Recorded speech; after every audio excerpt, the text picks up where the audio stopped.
Noticias RTQ. El reportaje. Exceso de sueño, cambios en el apetito, compulsión por alimentos ricos en carbohidratos, cansancio o falta de energía. ¿Has escuchado hablar del trastorno afectivo estacional? La también conocida como depresión de invierno no solo llega a provocar en algunas personas cambios conductuales sino emocionales debido a las condiciones climáticas, el frío, la disminución de horas luz y por lo que representa la época decembrina. Mauricio Trejo Aguilar, psicólogo clínico con maestría en psicoterapia psicoanalítica, agrega que cuando nuestra retina capta menos luz, se produce más melatonina durante el día, lo que desajusta los niveles de serotonina, que son los neurotransmisores encargados de que nuestro sistema neurológico funcione a un ritmo de bienestar, placer y felicidad. ¿Qué sucede? En muchas personas, el cambio de luz por las estaciones de otoño-invierno puede hacer que haya un deceso de esta producción hormonal. Entonces, también como lo de la melatonina.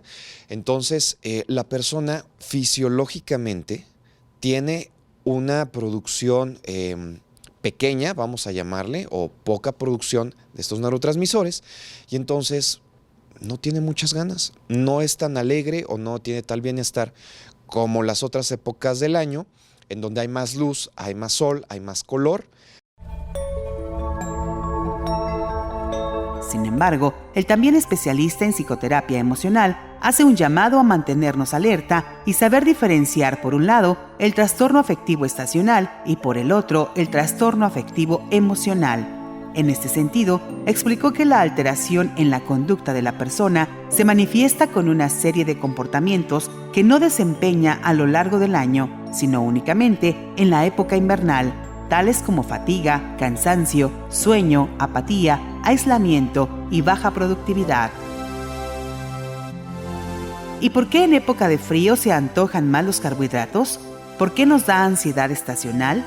Carlos Cuevas Celestín, especialista en medicina integrada con especialidad en síndrome metabólico, señaló que en la época invernal los cambios en la bioquímica cerebral, es decir, la bioquímica de nuestros neurotransmisores, despiertan más el apetito, pero también es común que a temperaturas más bajas se queman mayores calorías.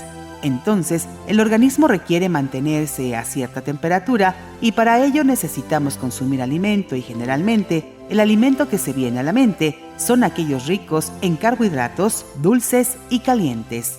Recordemos que el carbohidrato a nivel cerebral lo que hace una vez que lo consumimos hay una gran descarga de glucosa en mi cuerpo y esta gran descarga de glucosa en mi cuerpo nos da placer, es decir, hay un sistema de compensación cerebral y eso nos permite que nos sintamos mucho mejor. Entonces, muchas personas están buscando el carbohidrato a lo largo del tiempo porque los hacen sentir mejor. Esto que comentan muchas mujeres y muchos hombres que con los chocolates se sienten mejor porque están en el mejor estado de ánimo, es cierto, secretan algunas endorfinas que son algunas sustancias del placer y estas endorfinas nos hacen sentir muy bien y hace que la gente empiece a consumir mucho más alimento pues ricos en azúcares o en carbohidratos, ya sean grasas o azúcares o combinación. Hay combinaciones hoy en día que está haciendo frío, por ejemplo, los buñuelos, que son harina más azúcar, que prácticamente cubren las dos necesidades, tanto de grasa como de azúcar, y nuestro organismo pues nos da placer y nos mantiene un poquito mucho más tranquilos y más calmados. Consciente de que en época de invierno el cuerpo requiere de mayor cantidad de calorías y es difícil llevar un régimen alimenticio 100% balanceado, el Dr. Carlos Cuevas Celestín hace un llamado a saber diferenciar los alimentos con índice glucémico muy alto y de los de índice glucémico bajo. Y en caso de darnos el gusto de consumir alimentos ricos en carbohidratos con alto índice glucémico, es importante compensar con ejercicio, ya que de lo contrario viene una baja en nuestra bioquímica cerebral que provoca ansiedad, y esta nos lleva a consumir más alimento del que nuestro cuerpo requiere. Por su parte, Mauricio Trejo, quien está a cargo de la Clínica de Atención Psicológica y Equilibrio Emocional, denominada CAPEM Psicólogos, añadió que si bien es cierto, en esta ocasión hablamos del trastorno afectivo estacional, no hay que olvidarnos de aquellas personas que en esta época padecen el trastorno afectivo emocional. Asegura que son personas que antes de que termine el año realizan un autoanálisis y generalmente concluyen en que no se cumplieron las expectativas. El problema está en que la evaluación es dura, con juicios drásticos y rígidos. Entonces nos empezamos a sentir muy tristes, que no valemos la pena, que no servimos para nada, cosas terribles que nos podemos empezar a decir y que no son recomendables por un juicio muy severo.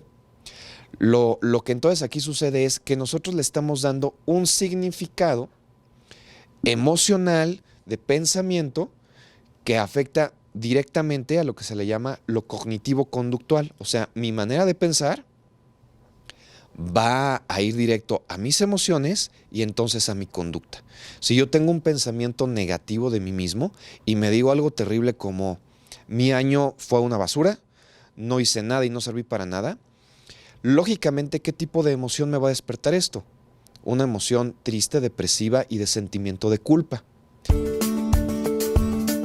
Mauricio Trejo añade que todo esto no es más que una representación psicológica que le damos a la época, pero resalta que existe otra fase, que es el recuento de las pérdidas, ya sea de vínculos o de personas, y se agudiza aún más ante el bombardeo de publicidad idealista social que se presentan en los medios de comunicación.